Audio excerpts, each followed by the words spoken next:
ನಮಸ್ಕಾರ ಎಲ್ಲರಿಗೂ. ನಾನು ನಿಮ್ಮ ಚಿಂತು ಸುಳ್ಳೆನಮ್ಮ. ನೋಡಿ, ನನ್ನ ಮಗಳು ನೋಡಿ ಬೆಳಿಗ್ಗೆ 5:30 ಗಂಟೆಗೆ ಎದ್ದುಕೊಂಡು ನೋಡಿ ನಿದ್ದೆ ದುಂಗಿಕೊಂಡು ಬಾಗಿಲಲ್ಲಿ ಮಲಗಿಕೊಂಡಿದ್ದಾಳೆ. ನೋಡಿ, ಯಾಕೆ ಇಲ್ಲಿ ಮಲಗಿಕೊಂಡದ್ದು ಅಂತ ಹೇಳಿದ್ರೆ, ಒಳಗಡೆ ನೋಡಿ ನನ್ನ ಮಗ ಬಂದಿದ್ದಾನೆ. ಟೆಂಟೆನೆ ಒಳಗಡೆ ಬಂದದ್ದಲ್ಲ, ಮನೆಗೆ ಬಂದದ್ದು. ಆಯ್ತಾ, ಇವತ್ತು ಇವನು ಯಾಕೆ ಬಂದದ್ದು ಅಂತ ಹೇಳಿದ್ರೆ ಅವನ ಮನೆಗೆ ಬರೋದು, ಇನ್ಯಾರ ಮನೆಗೆ ಬರೋದು ಮಾರ್ರೆ. ವಾಯ್ಸ್ ಕೊಡುವಾಗ ಏನೇನೋ ಬರುದು ಮಾರ್ರೆ. 3-4 ಸಲ ಆಯ್ತು ವಾಯ್ಸ್ ಕೊಡೋದು. ಹಾಗೆ ಇನ್ನು ಇದನ್ನು ನಿಲ್ಲಿಸಿದ್ರೆ ಇವತ್ತು ವಾಯ್ಸ್ ಕೊಡ್ಲಿಕ್ಕೆ ಆಗ್ಲಿಕ್ಕಿಲ್ಲ ಅಂತ ಇಲ್ಲಿ ಕಂಟಿನ್ಯೂಸ್ ಕೊಡ್ತಾನೇ ಇದ್ದೇನೆ. ಆಯ್ತಾ, ಯಾಕೆ ಬಂದದ್ದು ಅಂತ ಹೇಳಿದ್ರೆ, ನಮ್ಮ ಊರಿನ ಜಾತ್ರೆ ಸುಳ್ಳೆ ಜಾತ್ರೆಗೋಸ್ಕರ ಬಂದದ್ದು. ವರ್ಷ ಪ್ರತಿ ಅವನಿಗೆ ಕ್ರಿಸ್ಮಸ್ ರಜೆ 1 ವಾರ ಇರ್ತದೆ. ಕ್ರಿಸ್ಮಸ್ ರಜೆ ಇಲ್ಲಿ ಬಂದ್ರೆ ಉಂಟಲ್ಲ, ಜನವರಿ 1 ಅಥವಾ 2 ತಾರೀಕಿಗೆ ವಾಪಸ್ ಹೋಗ್ತಾನೆ ಬ್ಯಾಂಗ್ಳೂರಿಗೆ. ಅದಕ್ಕೆ ನಾನು ಈ ಸಲ ಹೇಳಿದೆ, ನೀನು ಕ್ರಿಸ್ಮಸ್ ರಜೆಯನ್ನು ನಮ್ಮ ಜಾತ್ರೆಗೆ ತೆಕ್ಕೊಂಡು ಜಾತ್ರೆಗೆ ಬಾ, ಜಾತ್ರೆಯಲ್ಲಿ ಚಂದ ಜಾಲಿ ಮಾಡುವ ಅಂತ ಹೇಳಿದೆ. ಹಾಗಾಗಿ ಈ ಸಲ ಜಾತ್ರೆಗೆ ರಜೆ ತೆಕೊಂಡು ಬಂದದ್ದು. ಈಗ ನಾನು ಬೆಳಿಗ್ಗೆ ಹೋಗಿ ಬಸ್ ಸ್ಟ್ಯಾಂಡ್ ಇಂದ ಕರ್ಕೊಂಡು ಬಂದ ಕೂಡಲೇ ಅವನಿಗೆ ಬಿಸಿನೀರು ಕುಡಿಲಿಕ್ಕೆ ಬೇಕು ಅಂತ ಹೇಳ್ಕೊಂಡು ಹಾಗೆ ಬಿಸಿನೀರು ಇಟ್ಟು ಕುಡಿಲಿಕ್ಕೋಸ್ಕರ ಈಗ ಕಾಯ್ತಾ ಇರೋದು. ಯಾವಾಗ್ಲೂ ಉಂಟಲ್ಲ, ಅಣ್ಣ ಬರ್ತಾನೆ ಅಂತ ಹೇಳಿದ್ರೆ ತಮ್ಮನಿಗೆ ರಾತ್ರಿ ನಿದ್ದೆ ಇರುವುದಿಲ್ಲ. 1-2 ಸಲ ಎಲ್ಲ ಎಚ್ಚರಾಗಿ ನನ್ನ ಹತ್ರ ಕೇಳ್ತಾನೆ, ಗಂಟೆ ಎಷ್ಟಾಯ್ತು, ಬಸ್ ಬರ್ಲಿಕ್ಕೆ ಆಯ್ತಾ ಅಂತ. ಅವನೇ ಹೋಗುದು ಕರ್ಕೊಂಡು ಬರ್ಲಿಕ್ಕೆ. ಆದ್ರೆ ಈ ಸಲ ಅವನು ಎಲ್ಲ ಹೋಗ್ಲಿಲ್ಲ. ಯಾಕೆ ಅಂತ ಹೇಳಿದ್ರೆ, ಅವನು ಮೊನ್ನೆ ಒಂದು ತಪ್ಪು ಮಾಡಿದ ಮೇಸಿಗೆ ಬಿದ್ದಿದ್ದಾನೆ. ಹಾಗಾಗಿ ಈಗ ಸ್ವಲ್ಪ ಅವನಿಗೆ ಭಯ, ಎಲ್ಲಾದ್ರೂ ನಂಗೆ ಅಣ್ಣ ಬೈತಾನ ಅಂತ ಹೇಳಿಕೊಂಡು. ಹಾಗೆ ಈಗ ಅಣ್ಣ ಬಂದ್ರು ಕೂಡ ಅವನು ಹೇಳುದಿಲ್ಲ, ಎಚ್ಚರಿದ್ದಾನೆ ಆದ್ರೂ ಕೂಡ ಹೇಳುದಿಲ್ಲ ಅವನು. ಈಗ ನಾನು ಹೇಳಿದ್ದೇನೆ, ನೀನೇ ಹೋಗಿ ಅವನನ್ನು ಪಾಪ ಮಾತಾಡಿಸು, ಇಲ್ಲಾದ್ರೆ ಅವನು ಹೊರಗೆ ಬರ್ಲಿಕ್ಕೆ ಇಲ್ಲ ಅಂತ ಹೇಳ್ಕೊಂಡು. ಅಣ್ಣ ಅಂತ ಹೇಳಿದ್ರೆ ಜೀವ, ಅಷ್ಟೇ ಹೆದರಿಕೆ ಕೂಡ ಉಂಟು. ಈಗ ಇವನೇ ಬಿಸಿನೀರೆಲ್ಲ ಕುಡಿದೋಗಿ ಅವನನ್ನು ಎಬ್ಬಿಸ್ಬೇಕಷ್ಟೇ, ಇಲ್ಲದ್ರೆ ಅಂತ ಅವನು ಹೊರಗೆ ಬರುವುದೇ ಇಲ್ಲ ಅಂತ. ಮನೆಯಲ್ಲಿ ಯಾರ್ದಾದ್ರೂ ಒಬ್ಬರದಂತೂ ಹೆದರಿಕೆ ಬೇಕಲ್ಲ ಮರ, ಇಲ್ಲದಿದ್ರೆ ಬಗ್ಗಿಸ್ಲಿಕ್ಕೆ ಸ್ವಲ್ಪ ಕಷ್ಟ ಉಂಟು. ಯಾಕಂದ್ರೆ ಏಜ್ ಕೂಡ ಅಂತದ್ದೆಲ್ಲ. ಅಪ್ಪನದಂತೂ ಸ್ವಲ್ಪ ಕೂಡ ಕ್ಯಾರೇನೇ ಇಲ್ಲ, ಅಣ್ಣನದು ಒಬ್ಬನದಾದ್ರೂ ಸ್ವಲ್ಪ ಹೆದರಿಕೆ ಬೇಕಲ್ಲ. ಹಾಗೆ ಅವನ ನೀರೆಲ್ಲ ಕುಡಿದು ಅವನ ಲಗೇಜ್ ತೆಗೆದು ತೋರಿಸ್ತಾ ಇದ್ದಾನೆ. ಲಗೇಜ್ ಅಲ್ಲಿ ಎಂತ ಬದನೆಕಾಯಿನೂ ಇಲ್ಲ, ತೊಳಿಲಿಕ್ಕೆ 1 4 ಬಟ್ಟೆ ಉಂಟು ಅಷ್ಟೇ. ಅಷ್ಟೊತ್ತಿಗೆ ನನ್ನ ಮಗಳು ಓಡಿ ಬಂದುಕೊಂಡು, ನೋಡಿ ನನಗೆಂತ ತಂದಿದ್ಯಾ ಅಂತ ಕೇಳ್ತಾ ಉಂಟು. ತಂದದಿ ಅಂತ ಕೂಡ ಇಲ್ಲ. ನನಗಂತೂ ಒಂದು ತಂದು ಕೊಟ್ಟಿದ್ದಾನೆ ಅಂತ ಹೇಳಿ, ನೋಡಿ ಟಿಫನ್ ಕ್ಯಾರಿಯರ್ ಒಂದು ತಂದು ಕೊಟ್ಟಿದ್ದಾನೆ. ಇದು ಅವರ ಕಂಪನಿ ಲೆಕ್ಕದಲ್ಲಿ ಸಿಕ್ಕಿದಂತೆ. ಮೊನ್ನೆ ಕಾಲ್ ಮಾಡುವಾಗ ಹೇಳಿದ, ನಮಗೊಂದು ಟಿಫನ್ ಸಿಕ್ಕಿದೆ ಅಂತ ಹೇಳ್ಕೊಂಡು. ಇನ್ನು ಟಿಫನ್ ಸಿಕ್ಕಿದೆ, ಪಾತ್ರ ಸಿಕ್ಕಿದೆ ಅಂತ ಹೇಳಿದ್ರೆ ಇನ್ನು ಹೆಣ್ಣು ಮಕ್ಕಳಿಗೆ ಅಂತ ಕೇಳ್ಬೇಕಾ? ನೀನು ಬರೋದಿದ್ರು ಪರವಾಗಿಲ್ಲ ಮಾರೆ, ಅದನ್ನೊಂದು ಪಾರ್ಸೆಲ್ ಕಳಿಸಿಬಿಡು ಅಂತ ಹೇಳ್ತೇವೆ.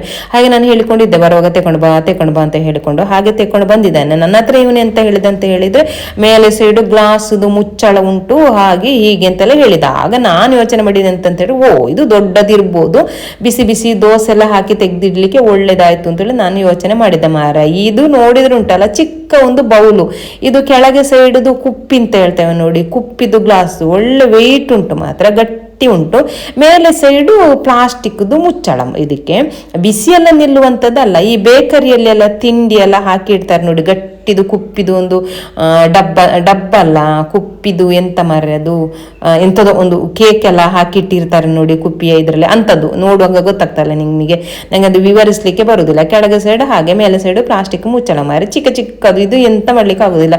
ನಾನು ಆಸೆ ಪಟ್ಟುಕೊಂಡಿದ್ದೆ, ದೋಸೆ ಹಾಕಿಡ್ಬೋದು, ರೊಟ್ಟಿ ಹಾಕಿಡ್ಬೋದು ಅಂತ ಹೇಳಿಕೊಂಡು. ಇದು ಎಂತಕ್ಕೂ ಪ್ರಯೋಜನ ಇಲ್ಲ. ತಿಂಡಿ ಏನಾದ್ರೆ ಹಾಗೆ ತಿನ್ಬೋದು ಅಷ್ಟೇ ಇದರಲ್ಲಿ. ಹಾಗೆ ಮಗ ಲಗೇಜ್ ಎಲ್ಲ ತೆಗೆದು ತೋರಿಸಿದ ನಂತರ ನಾನು ಸ್ವಲ್ಪ ಮಲಗ್ತೇನೆ ಅಂತೇಳಿ ಅವನು ಹೋಗಿ ಮಲಗಿದ ನಂತರ ನನ್ನ ಕೆಲಸ ಸ್ಟಾರ್ಟ್ ಆಯ್ತು. ಎಂತಂತ ಹೇಳಿದ್ರೆ, ರಾತ್ರಿ ಸ್ವಲ್ಪ ಸಬ್ಬಕ್ಕಿಯನ್ನು ನೆನೆಲಿಕ್ಕೆ ಹಾಕಿದ್ದೆ.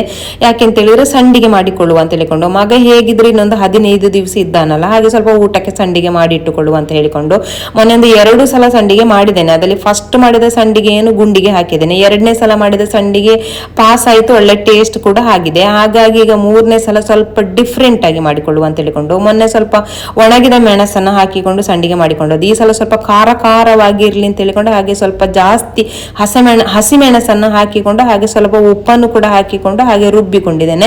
ರುಬ್ಬಿಕೊಂಡು ಆದ ನಂತರ ಅದಕ್ಕೆ ಸ್ವಲ್ಪ ಜೀರಿಗೆಯನ್ನು ಸೇರಿಸಿಕೊಂಡು ಹಾಗೆ ಕುದಿಲಿಕ್ಕೆ ಅಂತೇಳಿ ಗ್ಯಾಸ್ ಅಲ್ಲಿ ಇಟ್ಟಿದ್ದೇನೆ. ಇದು ಕುದಿಲಿಕ್ಕೆ ಇಟ್ಟ ನಂತರ ಉಂಟಲ್ಲ, ಕೈಯಲ್ಲಿ ಇದನ್ನು ತಿರುಗಿಸಿಕೊಂಡೇ ಇರ್ಬೇಕು ಮಾರ್ರೆ, ಇಲ್ಲದ್ರೆ ಅಡಿ ಹೊತ್ತುತ್ತದೆ, ತಲೆ ಹಿಡಿತದೆ. ಹಾಗೆ ನಾನು ತಿರುಗಿಸ್ತಾ ಇರುವಾಗ ಒಂದು ಸೈಡಲ್ಲಿ ಯಜಮಾನರು ರೊಟ್ಟಿ ಹೊಯ್ತಾ ಇದ್ದಾರೆ. ಈಗ ನೀವು ಹೇಳ್ಬೋದು, ನೀವು ಕೆಲಸ ಮಾಡುವಾಗ ಯಜಮಾನರು ರೊಟ್ಟಿ ಹೊಯ್ದು ಕೊಡ್ತಾರಲ್ಲ, ಎಷ್ಟು ಚಂದ ಅಂತ ಹೇಳಿಕೊಂಡು. ಎಂತ ಬದನೆಕಾಯಿನೂ ಇಲ್ಲ ಮಾರ್ರೆ, ಬಾಸಿಲ್ಲದ ಗಂಡ ಅವರಿಗೆ ಮಾತ್ರ ಹೊಯ್ದುಕೊಳ್ಳುದು, ನಮಗೆ ಹೊಯ್ದು ಕೊಡುದಿಲ್ಲ. ಅವರಿಗೆ ಬೇಕಾದಷ್ಟು ಹೊಯ್ದುಕೊಳ್ತಾನೆ, ಟಾಪ್ ಅಂತೇಳಿ ಗ್ಯಾಸನ್ನು ಆಫ್ ಮಾಡಿ ಇಡ್ತಾನೆ ಮಾರ್ರೆ. ಯಾರು ಪರವಾಗಿಲ್ಲ, ಅವ್ರಿಗೆ ತಕ್ಕ ಒಬ್ರಿಗಾದ್ರೂ ಹೊಯ್ಕೊಳ್ತಾರಲ್ಲ ಅಂತ ಹೇಳ್ಕೊಂಡು ಹಾಗೆ ಖುಷಿ ಪಟ್ಟುಕೊಳ್ಳೋದು. ಹಾಗೆ ಅವರಲ್ಲಿ ರೊಟ್ಟಿ ಹೋಯ್ತಿರುವಾಗ ಇಲ್ಲಿ ನಾನು ಇದನ್ನು ತಿರುಗಿಸ್ಕೊತಾ ಇದ್ದೇನೆ. ಇದು ರೆಡಿ ಆಯ್ತು ಕೂಡ. ರೆಡಿ ಆದ ನಂತರ ಇಳಿಸಿ ಕೆಳಗೆ ಇಟ್ಟೆ.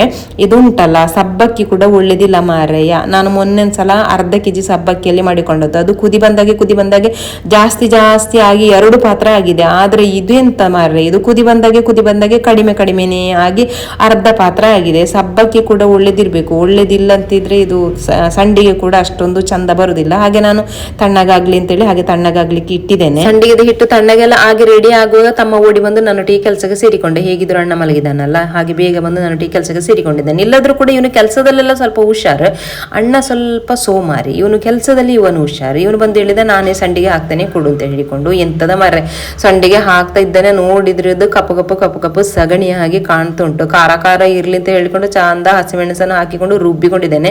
ಈಗ ಈ ಕಲರನ್ನು ನೋಡುವಾಗ ಯಾಕಾದ್ರೂ ಹಸಿಮೆಣಸು ಹಾಕೊಂಡ ಅಂತ ಆಗ್ತಾ ಉಂಟು. ಇನ್ನು ಟೇಸ್ಟ್ ಹೇಗಿರ್ತದ, ಒಣಗಿದ ನಂತರ ಹೇಗಾಗ್ತದ ದೇವರಿಗೆ ಗೊತ್ತು ಮಾರ್ರೆ. ಇವನು ಸಂಡಿಗೆ ಹಾಕುದನ್ನು ನೋಡುವಾಗಂತೂ ನನಗೆ ಮಂಡೆ ಬಿಸಿಯಾಗಿ ಕೊಡ್ಲಿಲ್ಲ. ಇದು ಇವತ್ತಿಗೆ ಆಗುವಂಥದ್ದಲ್ಲ, ಮೆಲ್ಲ ಹುಡುಗಿಯರು ರಂಗೋಲಿ ಹಾಕಿದಾಗೆ ಮಾಡ್ತಾನೆ ಇವನು. ಇವನನ್ನು ಸಂಡಿಗೆ ಹಾಕ್ಲಿಕ್ಕೆ ಬಿಟ್ರೆ ಇದು ಮಧ್ಯಾಹ್ನ ಆಗ್ತದೆ ಅಂತ ಹೇಳಿದೆ, ಕೊಡು ನಾನೇ ಹಾಕ್ತೇನೆ ಅಂತ ಹೇಳ್ಕೊಂಡು ಹಾಗೆ ನಾನೇ ತೆಕೊಂಡೆ. ನನಗೆ ಇವತ್ತು ಬೇರೆ ಕಬಾಬ್ ಹುಡಿ ತೆಕೊಂಡು ಲೈನ್ ಹೋಗ್ಲಿಕ್ಕೆ ಉಂಟು ಮಾರ. ನಮ್ಮ ಆಚೆ ನಮ್ಮ ಊರಿನ ಸೈಡ್ ಕಲ್ಮಕಾರ ಗುತ್ತಿಗಾರ ಸೈಡ್ ಹೋಗ್ಲಿಕ್ಕೆ ಉಂಟು. ಹಾಗಾಗಿ ಇವನ ಕೈಯಲ್ಲಿ ಕೊಟ್ರೆ ಇದು ಇವತ್ತಿಗೆ ಆಗುವಂಥದ್ದಲ್ಲ ಅಂತ ಹೇಳಿಕೊಂಡೆ. ನಾನು ಬೇಗ ಬೇಗ ಅವನ ಕೈಯಿಂದ ನಾನು ತೆಕೊಂಡು ಬೇಗ ಬೇಗ ಒಂದು 2 ಪ್ಲಾಸ್ಟಿಕ್ ಅಲ್ಲೇ ಹಾಕಿದೆ. ಇನ್ನು ಸ್ವಲ್ಪ ಉಳಿಯಿತು, ನನ್ನ ಹತ್ರ ಪ್ಲಾಸ್ಟಿಕ್ ಇರಲಿಲ್ಲ ಅಂತ. ನಮ್ಮ ಕೆಲಸದಲ್ಲಿ ಬೇಕಾದಷ್ಟು ಪ್ಲಾಸ್ಟಿಕ್ ಸಿಗ್ತದೆ, ನನಗೆ ತರಲಿಕ್ಕೆ ಮರ್ತು ಹೋಯ್ತು. ಇನ್ನೊಂದು ಪ್ಲಾಸ್ಟಿಕ್ ಇರ್ತಿದ್ರೆ ಪೂರ್ತಿ ಹಾಕಿ ಕಂಪ್ಲೀಟ್ ಮಾಡ್ಬೋದಿತ್ತು. ನಾನೊಂದು 2 ಪ್ಲಾಸ್ಟಿಕ್ ಅಲ್ಲಿ ಹತ್ತಿರ ಹಾಕಿ ಅಡ್ಜಸ್ಟ್ ಮಾಡಿ ಸ್ವಲ್ಪ ಉಳಿಸಿದೆ. ಅದನ್ನು ಫ್ರಿಜ್ ಅಲ್ಲಿ ಇಟ್ಟು ನಾಳೆ ಹಾಕ್ತೇನೆ. ಹಾಗೆ ಸೀದಾ ಒಳಗಡೆ ಬಂದೆ. ಒಳಗೆ ನಾನು ಅಪ್ಪದಿಟ್ಟಿಗೆ ಅಂತೇಳಿ ಅಕ್ಕಿ ರುಬ್ಬಿ ಇಟ್ಟಿದ್ದೆ. ಅಪ್ಪದಿಟ್ಟು ಅಂತೇಳಿ ಗೊತ್ತುಂಟಲ್ಲ, ಕನ್ನಡದಲ್ಲಿ ಪಡ್ಡು ಅಂತ ಹೇಳ್ತಾರೆ, ನಾವು ಅಪ್ಪದಿಟ್ಟು ಅಂತ ಹೇಳುದು. ಹಾಗೆ ಅಪ್ಪದಿಟ್ಟು ಮಾಡುವ ಅಂತ ಹೇಳಿಕೊಂಡು, ಹೇಗಿದ್ರು ಮಗ ಬಂದಿದ್ದಾನಲ್ಲ, ಬಂಗುಡೆ ತೆಕೊಂಡು ಬಂದು ಚಂದ ಸಾರು ಮಾಡಿ ಇಟ್ಟಿದ್ದೆ. ಹಾಗೆ ಅಪ್ಪದಿಟ್ಟಿಗೂ ಬಂಗುಡೆ ಸಾರಿಗೂ ಒಳ್ಳೆ ಟೇಸ್ಟ್ ಆಗ್ಬೋದು ಅಂತ ಹೇಳಿಕೊಂಡು, ಟೇಸ್ಟ್ ಆಗ್ತದೆ ಅಂತೇಳಿ ಕಾಂಬಿನೇಷನ್ ಎಲ್ಲ ಮಾಡಿ ಬಂಗುಡೆ ಸಾರೆಲ್ಲ ಮಾಡಿ ಅಪ್ಪದಿಟ್ಟು ಮಾಡಿ ನೋಡಿದ್ರೆ ಅವಸ್ಥೆ ಎಂತ ಮಾರ್ರೆ. ಇದು ಹಿಟ್ಟು ಹುಳಿ ಬಂದಿದೆ, ಎಲ್ಲ ಕೂಡ ಆಗಿದೆ, ಆದ್ರೆ ಅಪ್ಪದಿಟ್ಟು ಮಾತ್ರ ಚಂದ ಆಗ್ತಾ ಇಲ್ಲ. ಇದು ಎಂತ ಅಪ್ಪದಿಟ್ಟು, ಈ ತರದ ಅಪ್ಪದಿಟ್ಟು ನಾನು ಫಸ್ಟ್ ಟೈಮ್ ಮಾಡ್ತಾ ಇರೋದು. ಇಲ್ಲದಿದ್ರೆ ಚಂದ ಉಬ್ಬಿ ಬಂದು ಎಷ್ಟು ಚಂದ ಆಗ್ತಾ ಗೊತ್ತುಂಟು. ಇದೆಂತ ಅಪ್ಪದಿಟ್ಟು ಮಾರಿ. ಈ ಅಪ್ಪದಿಟ್ಟದ ವಹಿವಟೆ ಬೇಡ ಅಂತ ಹೇಳಿಕೊಂಡೆ ಕಾವಲಿನ ಸೈಡ್ ಇಟ್ಟೆ ದೋಸೆ ಮಾಡುವ, ದೋಸೆ ಆದ್ರೂ ಚಂದ ಆಗ್ತದ ನೋಡುವ ಅಂತ ಹೇಳ್ಕೊಂಡು ಹಾಗೆ ದೋಸೆ ಹೊಯ್ಲಿಕ್ಕೆ ಸ್ಟಾರ್ಟ್ ಮಾಡಿದೆ. ಫಸ್ಟ್ ದೋಸೆ ಒಂದು ಫೈಲ್ ಆಯ್ತು, ಚಂದ ಆಗ್ಲಿಲ್ಲ.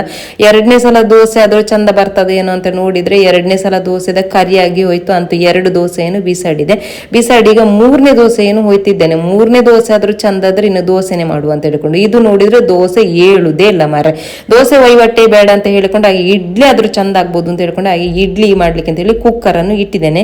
ಇದು ಕುಕ್ಕರ್ ಇಟ್ಟಿ ಅಂತ ಇಡ್ಲಿ ಮಾಡುದು ಅನ್ನ ಮಾಡುದು ಅಂತ ಕೇಳ್ಬೇಡಿ. ಇನ್ನು ಇಡ್ಲಿಯಲ್ಲಿ ಕುಕ್ಕರ್ ಅಲ್ಲ ಸಾರಿ, ಕುಕ್ಕರ್ ಅಲ್ಲಿ ಇಡ್ಲಿ ಮಾಡುವ ಅಂತ ಹೇಳಿಕೊಂಡು ಅಂತೂ 10 ನಿಮಿಷ ಕಳೆದು ಇಡ್ಲಿಯನ್ನು ತೆಗೆದು ನೋಡ್ತಾನೆ ಮಾರೆ, ಇಡ್ಲಿ ಅವಸ್ಥೆ ಹೀಗೆ ಆಗಿದೆ. ಇದಕ್ಕೆ ಹೆಚ್ಚಿನ ನಿಮಿಷ ಯಾರ್ದು ದೃಷ್ಟಿಯಾಗಿದೆ ಕಾಣ್ತದೆ. ಯಾವಾಗ್ಲೂ ಇಡ್ಲಿ ಮೇಲೆ ಸೈಡಿಗೆ ಉಬ್ಬಿ ಬರುವಂತದ್ದು, ಇದು ಒಳಗೆ ಸೈಡು ಹುಕ್ಕಿ ಹೋಗಿದೆ ಮಾರೆ. ಇದೆಂತ ಇಡ್ಲಿ ಮಾರೆ, ಹೀಗೆ ಒಂದು ಸೈಡಲ್ಲಿ ಅಪ್ಪದಿಟ್ಟು, ಇನ್ನೊಂದು ಸೈಡಲ್ಲಿ ಇಡ್ಲಿ, ಇನ್ನೊಂದು ಸೈಡಲ್ಲಿ ದೋಸೆ, ವೆರೈಟಿ ಮಗ ಬಂದ ಲೆಕ್ಕದಲ್ಲಿ ಮಾಡಿದ್ದೇನೆ. ಹಾಗೆ ನಾನು ಇಲ್ಲಿ ಬೊಬ್ಬೆ ಹಾಕೊಂಡಿರುವಾಗ ನನ್ನ ಮಗ ಎದ್ದು ಓಡಿ ಬಂದುಕೊಂಡು ವ್ಲಾಗ್ ಮಾಡ್ತಾ ಇದ್ದಾನೆ ನೋಡಿ. ನ್ಯೂಸ್ನವರೆಲ್ಲ ಬಂದು ಹೀಗೂ ಉಂಟೆ ಅಂತೇಳಿ ಅವತ್ತೆಲ್ಲ ಟಿವಿನೆಲ್ಲ ಬರ್ತಿತ್ತಲ್ಲ, ಹಾಗೆ ನನ್ನ ಮಗ ಮಾಡಿಕೊಂಡು ಹೀಗೂ ಉಂಟೆ ಅಂತ ಹೇಳಿಕೊಂಡು ಹಾಗೆ ವ್ಲಾಗ್ ಮಾಡಿಕೊಂಡು ನಿಂತ್ಕೊಂಡಿದ್ದಾನೆ. ನಾನು ಆಗ್ಲೇ ಚಿಂತುನನ್ನು ಪೇಟೆ ಕಳಿಸ್ತೇನೆ, ಹೋಗಿ ಪರೋಟ ತೆಕೊಂಡು ಬೈದು ಯಾವುದಾಗ್ಲಿಕ್ಕಿಲ್ಲ ಅಂತ ಹೇಳಿಕೊಂಡು ಹಾಗೆ ಅವನು ಹೋಗಿ ಪರೋಟ ತೆಕೊಂಡು ಬಂದಿದ್ದಾನೆ ನೋಡಿ. ಅಣ್ಣನಿಗೂ ತಮ್ಮನಿಗೂ ಆಗ್ಲೇ ಸರಿ ಆಗಿ ನೋಡಿ. ಅಣ್ಣನ ಶರ್ಟನ್ನು ಅಷ್ಟು ಬೇಗ ತಮ್ಮನಿಗೆ ಹಾಕಿಕೊಂಡು ಪೇಟೆಗೆ ಹೋಗಿ ಕೂಡ ಆಯ್ತು ನೋಡಿ. ಹಾಗೆ ಹೋಗಿ ಪರೋಟ ತೆಕೊಂಡು ಬಂದೇನೆ. ಈಗ ಇಡ್ಲಿನೂ ಇಲ್ಲ, ದೋಸೆನೂ ಇಲ್ಲ, ಅಪ್ಪದಿಟ್ಟು ಇಲ್ಲ, ಯಾವುದಿಲ್ಲ. ಕೊನೆಗೆ ನಮ್ಮ ಪೇಟೆಯಿಂದ ತೆಕೊಂಡು ಬಂದ ಪರೋಟವನ್ನು ಕಾಯಿಸಬೇಕಷ್ಟೇ ಮಾರ. ಪರೋಟ ಎಲ್ಲ ಕಾಯಿಸಿ ತಿಂದು ನಾನು ಮತ್ತು ಚಿಂತಿಸಿದ ಹೊರಟದಲ್ಲಿಗೆ ಅಂತ ಹೇಳಿದ್ರೆ ನನ್ನ ಊರು ಕಲ್ಮಕಾರಿಗೆ. ಕಲ್ಮಕಾರ ಅಂತ ಹೇಳಿದ ಕೂಡಲೇ ಇಲ್ಲಿಂದ ಡೈರೆಕ್ಟ್ ಕಲ್ಮಕಾರಿಗೆ ಅಂತೇಳಿ ಅಲ್ಲ, ನಾವು ಗುತ್ತಿಗಾರ್ ಲೈನ್ ಎಲ್ಲ ನಮ್ಮ ಪ್ರಾಡಕ್ಟ್ ಅನ್ನೆಲ್ಲ ಹಾಕ್ತೇವಲ್ಲ, ಹಾಗಾಗಿ ಗುತ್ತಿಗಾರ್ ಲೈನ್ ಎಲ್ಲ ನಮ್ಮ ಪ್ರಾಡಕ್ಟ್ ಅನ್ನ ಹಾಕಿಕೊಂಡು ಸೀದಾ ಕಲ್ಮಕಾರಿಗೆ ಹೋದದ್ದು. ಗುತ್ತಿಗಾರ್ ಲೈನ್ ಅಲ್ಲಿ ಯಾವೆಲ್ಲ ಚಿಕನ್ ಸೆಂಟರ್ ಅಲ್ಲಿ ನಾವು ಪ್ರಾಡಕ್ಟ್ ಹಾಕ್ತೇವೆ ಅಂತೇಳಿ ಮೊನ್ನೆ ವಿಡಿಯೋದಲ್ಲಿ ಹೇಳಿದ್ದೇನಲ್ಲ, ಇವತ್ತು ನಾನು ನನ್ನ ಊರು ಕಲ್ಮಕಾರಲ್ಲಿ ಯಾವೆಲ್ಲ ಶಾಪಲ್ಲಿ ಹಾಕ್ತಿದ್ದೇನೆ ಅಂತೇಳಿ ಹೇಳ್ತೇನೆ. ನಾನು ಭವಿತ್ನ ಶಾಪಲ್ಲೇ ಹಾಕಿದ್ದೇವೆ. ಭವಿತ್ನ ಶಾಪಲ್ಲೇ ಹಾಕಿ ಆದ ನಂತರ ಆಚೆಗೆ ಚಿಕನ್ ಹಟ್ ಅಂತೇಳಿ ಶುಭಕರಣನ ಶಾಪ್ ಉಂಟಲ್ಲ, ಶುಭಕರಣನ ಶಾಪಲ್ಲಿ ಕೂಡ ಹಾಕಿದ್ದೇವೆ. ಇದು ನನ್ನ ಊರು ಕಲ್ಮಕಾರು ಕಲ್ಲಮುಗ್ರ ಆಚೆ ಊರಿಗೆಲ್ಲ ಗೊತ್ತಾಗ್ಲಿ ಅಂತ ಹೇಳಿಕೊಂಡು ಇವತ್ತಿನ ವಿಡಿಯೋದಲ್ಲಿ ನಾನು ಹೇಳ್ತಾ ಇರೋದು ಅಷ್ಟೇ. ಶುಭಕರಣನ ಶಾಪಲ್ಲೇ ಹಾಕಿ ಬಂದಾಗುವಾಗ ಇಲ್ಲಿ ಸುಂದರಣ್ಣನ ಶಾಪ್ ಉಂಟಲ್ಲ, ಹಾಗೆ ಸುಂದರಣ್ಣನ ಶಾಪಲ್ಲಿ ಕೂಡ ಹಾಕಿದೆವು. ಸುಂದರಣ್ಣನ ಶಾಪಲ್ಲೆಲ್ಲ ಹಾಕಿ ಅಲ್ಲಿ ಸ್ವಲ್ಪ ಮಾತಾಡಿ ಹಾಗೆ ಸೀದಾ ಅಕ್ಕನ ಮನೆಗೆ ಹೋಗಿ ಬರುವ ಅಂತ ಹೇಳಿಕೊಂಡು ಹಾಗೆ ಅಕ್ಕನ ಮನೆಗೆ ಬಂದಿದ್ದೇವೆ. ಕಲ್ಮಕಾರು ನನ್ನ ಊರಿನ ಹೊರಗೆ ಹೋಗಿ ಬಂದು ಅಲ್ಲೇ ಪಕ್ಕದಲ್ಲಿರುವ ಅಕ್ಕನ ಮನೆಗೆ ಹೋಗೋದಿರ್ಲಿಕ್ಕೆ ಆಗ್ತದ ಅಂತ ಹೇಳಿಕೊಂಡು ಹಾಗೆ ಮಧ್ಯಾಹ್ನದ ಹೊತ್ತು ಕೂಡ ಆಗಿತ್ತು. ಊಟ ಮಾಡಿಕೊಂಡು ಬರುವ, ಹಾಗೆ ಊಟ ಮಾಡುವ ಅಂತ ಹೇಳಿ ಸೀದಾ ಅಕ್ಕನ ಮನೆಗೆ ಹೋಗಿ ಚಂದ ಮಾಡಿ ಊಟ ಎಲ್ಲ ಆದ ನಂತರ ಉಪ್ಪಿನಕಾಯಿ ಕಂಡಿತ್ತು ಮಾರೆ. ಉಪ್ಪಿನಕಾಯಿ ಅಂದ್ರೆ ಮಾವಿನ ಮಿಡಿದು ಉಪ್ಪಿನಕಾಯಿ. ನಂಗೆ ಅಂದ್ರೆ ನಾನ್ ವೆಜ್ ಊಟ ಆದ ಕಾರಣ ಉಪ್ಪಿನಕಾಯಿ ಕೊಡ್ಲಿಲ್ಲ. ಉಪ್ಪಿನಕಾಯಿ ನೋಡುವಾಗ ಬಾಯಲ್ಲಿ ನೀರು ಬಂತು. ಹಾಗೆ ಉಪ್ಪಿನಕಾಯಿ ಮಾವಿನ ಮಿಡಿಯನ್ನು ಚಂದ ನೀರಲ್ಲಿ ತೊಳೆದು ಚಂದ ತಿಂದು ಸೀದಾ ಹೊರಟು ನಾವು ನಮ್ಮ ಸುಳ್ಯದ ಕಡೆಗೆ ವಾಪಸ್ ಹೊರಟು ಬಂದೆವು. ಹೋದದ್ದು ಬಂದದೇನೆ, ಊಟಕ್ಕೆನೆ ಹೋದಾಗ ಆಗಿದೆ ಮಾರೆ. ಹೋದದ್ದು ಊಟ ಮಾಡಿದ್ದು ವಾಪಸ್ ತಿರುಗಿ ನಾವು ಸುಳ್ಯದ ಕಡೆಗೆ ಬಂದೆವು. ಹಾಗೆ ಸೋಣಂಗೇರಿ ಹತ್ತಿರ ಬಂದು ಎತ್ತುವಾಗ ನನ್ನ ಗಂಟಲಿನ ಪಸೆನೆ ಆರಿ ಹೋಗಿತ್ತು ಮಾರಿನ. ಸ್ವಲ್ಪ ಹೊತ್ತು ನನ್ನ ಗಂಟಲಿಗೆ ನೀರಿನ ಪಸೆ ಇಲ್ಲದಿದ್ರೆ ಇಲ್ಲೇ ಗೊಟ್ಟಕ್ಕಾಗ್ತೇನೆ ಅಂತ ಅಂದ್ಕೊಂಡೆ. ಚಂದ ಮಾಡಿ ಒಂದು ಆರೋಗ್ಯಕರವಾದಂತಹ ಒಂದು ಕಬ್ಬಿನ ಜ್ಯೂಸನ್ನು ಕುಡಿದುಕೊಂಡು ನನ್ನ ಬಾಯಾರಿಕೆಯನ್ನು ನೀಗಿಸಿಕೊಳ್ಳುವ. ಇಲ್ಲೇ ಗೊಟ್ಟಕ್ಕಾಗುದು ಬೇಡ. ಮತ್ತೆ ಜನರು ಮಾತಾಡಿಕೊಂಡರು, ಅವಳು ಬಾಯಿಗೆ ನೀರಿಲ್ಲದೇ ಸತ್ಲಂತೆ ಅಂತೇಳಿ ಮಾತಾಡಿಕೊಂಡರು. ಹಾಗೆ ಮಾತಾಡಿಕೊಳ್ಳುದು ಬೇಡ ಅಂತ ಹೇಳಿಕೊಂಡು ಹಾಗೆ ಚಂದ ಮಾಡಿ ಒಂದು ಜ್ಯೂಸ್ ಎಲ್ಲ ಕುಡಿದುಕೊಂಡು ನಾವು ಸೀದಾ ಬಂದದೆಲ್ಲಿಗೆ ಅಂತೇಳಿ ನಮ್ಮ ಸುಳ್ಯದ ಪರಿವಾರ ಖಾನದಲ್ಲಿರುವ ನಿತ್ಯ ಚಿಕನ್ ಸೆಂಟರಿಗೆ ಬಂದು ನಮ್ಮ ಕಬಾಬ್ ಹುಡಿಯನ್ನೆಲ್ಲ ಹಾಕಿ ಹಾಗೆ ಸೀದಾ ಮನೆ ಕಡೆ ಹೊರಟು ಬಂದೆವು. ಇವತ್ತಿನ ಇಡೀ ದಿವಸ ಹೀಗೇನೆ ಹೋಯ್ತು ಮಾರ. ಹಾಗಾಗಿ ನನಗೆ ವಿಡಿಯೋ ಹಾಕ್ಲಿಕ್ಕೆ ಟೈಮ್ ಸಿಗುದು. ಡ್ಯೂಟಿಗೆ ಹೋಗುದು, ಮನೆಗೆ ಬರುದು, ಮನೆ ಕೆಲಸ ಹೀಗೆ ಹೋಗ್ಲಿಕ್ಕೆ ಆಯ್ತು. ಹೀಗಾಗಿ ನನಗೆ ವಿಡಿಯೋನೇ ಹಾಕ್ಲಿಕ್ಕೆ ಟೈಮ್ ಸಿಗುದಿಲ್ಲ. ಆಗ ರಬಕ್ಕ ಬರ್ತಿರುವಾಗ ನೆನಪಾಯ್ತು ನನ್ನ ಸಂಡಿಗೆ ಹೇಗೆ ಆಗಿದೆಪ್ಪ ಅಂತ ಹೇಳ್ಕೊಂಡು ಓಡಿ ಬಂದು ಟ್ಯಾರಿಸ್ ಮೇಲೆ ಬಂದು ಸಂಡಿಗೆಯನ್ನು ನೋಡ್ತೇನೆ. ಹೀಗೆ ಆಗಿದೆ ಮಾರನೆ, ಒಣಗಿಕೊಂಡು ಬಂದಿದೆ. ಪರವಾಗಿಲ್ಲ, ಚಂದ ಉಂಟು, ಉಪಯೋಗ ಮಾಡ್ಬೋದು. ಫಸ್ಟ್ ಮಾಡಿದಾಗೆ ಬಿಸಾಕುವಾಗೇನು ಆಗ್ಲಿಲ್ಲ ಅಂತ ಅಂದ್ಕೊಂಡೆ. ಒಂದು ಸ್ವಲ್ಪ ಸಮಾಧಾನ ಆಯ್ತು. ಇದಿಷ್ಟು ಇವತ್ತಿನ ವಿಡಿಯೋ. ಈ ವಿಡಿಯೋ ಇಷ್ಟವಾಗಿರ್ಬೋದು ಅಂತ ಅಂದ್ಕೊಂಡಿದ್ದೇನೆ. ಇಷ್ಟವಾದರೆ ಲೈಕ್ ಮಾಡಿ, ಶೇರ್ ಮಾಡಿ, ಸಪೋರ್ಟ್ ಮಾಡಿ. ಫೇಸ್ಬುಕ್ ಅಲ್ಲಿ ನೋಡುವವರು ಚಿಂತು ಸುಳ್ಳೆ ಯೂಟ್ಯೂಬ್ ಚಾನೆಲ್ ಉಂಟು, ಅದನ್ನು ಸಬ್ಸ್ಕ್ರೈಬ್ ಮಾಡಿ ಅಂತ ಹೇಳ್ತಾ, ಯೂಟ್ಯೂಬ್ ಅಲ್ಲಿ ನೋಡುವವರು ಚಿಂತು ಸುಳ್ಳೆ ಫೇಸ್ಬುಕ್ ಅನ್ನು ಪೇಜ್ ಅನ್ನು ಫಾಲೋ ಮಾಡಿ ಅಂತ ಹೇಳ್ತಾ ಇನ್ನು ಮುಂದಿನ ವಿಡಿಯೋದಲ್ಲಿ ಸಿಗುವ. ಅಲ್ಲಿಯ ತನಕ ಬಾಯ್.